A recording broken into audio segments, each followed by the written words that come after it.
Frozen in time, but not forgotten. Today we look at the X Plus Toho Large Monster series, Frozen Shin Godzilla. Utilizing the same mold as the previous 25cm release, this figure sports three key differences: the head sculpt, the paint job, and of course, the tail. X Plus translated this version of Shin Godzilla very well into figure format, but unfortunately over time this is one of those overshadowed figures that I think deserves more attention than it actually gets. Now, while the frozen design of Shin Godzilla appears very briefly at the end of the film, it has always stuck with me, and I think it's in part because, of course, I associate that design with the way the film ends. The image of those creatures separating from Shin Godzilla's tail is haunting to say the least, and I think elevates this film almost into horror territory. And the idea of this frozen kaiju that's so destructive and has capabilities beyond our understanding just being stuck in the middle of a city is just so intriguing to me and is a very striking visual. One of my favorite shots from any film I've ever seen is actually when Rendo Yaguchi is standing with Shin Godzilla in the background. I think that shot really captures the surrealism of a creature like Shin Godzilla existing in our world. Now, while the majority of this sculpt remains the same as its 25cm predecessor, I do think that the paint job on this one does the sculpt better justice.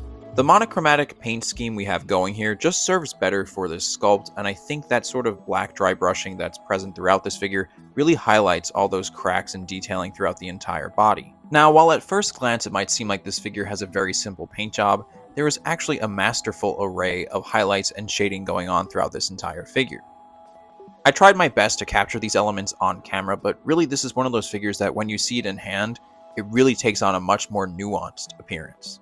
The head sculpt also perfectly captures Shin Godzilla's final moments of confusion, pain, and anger.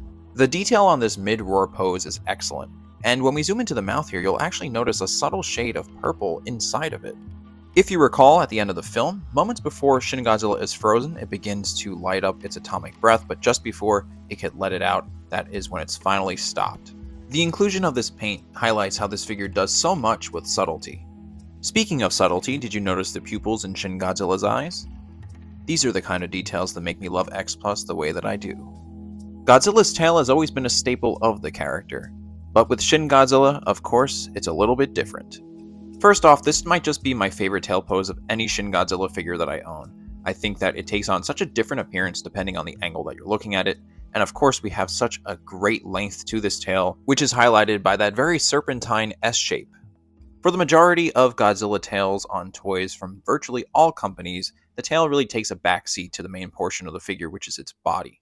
But in the case of this version of Shin Godzilla, the back of the tail here really deserves as much attention as the rest of the figure itself.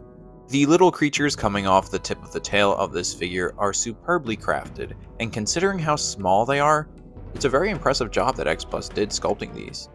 Each of them has their own unique sculpt and pose, yet they all manage to maintain that nightmarish appearance.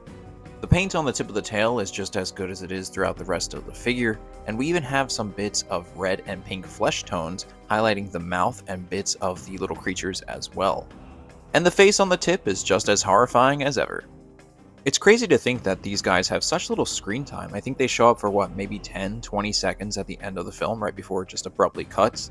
And despite that short appearance, they have become such an iconic image within the Godzilla filmography.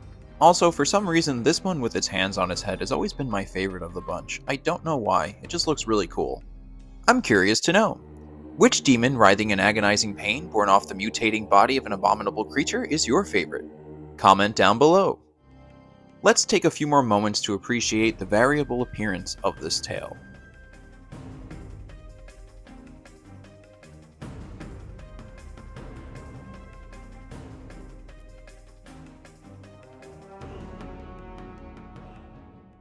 All of these elements I've discussed come together to create a unique and compelling figure that's nothing quite like anything else I have in my collection. And while there are other frozen Shin Godzilla figures out there from other companies, I do think that this one is probably the best that you can get in terms of realism and screen accuracy. Recording this video now has me thinking that I'd love to see a Yuji Sakai version of the frozen Shin Godzilla. We'll see if that one ever happens in the future though. While this figure does share similarities with the previous 25cm release, I do think that this is a completely different figure and a clever repurpose of an older mold. If you're a Shin Godzilla collector, I could not recommend this figure enough. Unfortunately, it's long been sold out since 2020, but if you could ever find it for a good deal, I say go for it. You're not going to regret it. This is a highly detailed piece, it's quite sizable, it looks great on a shelf, it looks great with other figures. There's really nothing here that I can complain about. While the Sakai sculpt will likely always be my favorite, I do think this figure is undoubtedly one of the better Shin Godzilla figures that are out there. It may not get as much attention as other Shin Godzilla figures out there, but it certainly deserves more. This is going to be it for this video. I hope you enjoyed it. If you're new to the channel and you like the content, please consider leaving a like and subscribing, and taking a look at my other Godzilla figure content on the channel as well.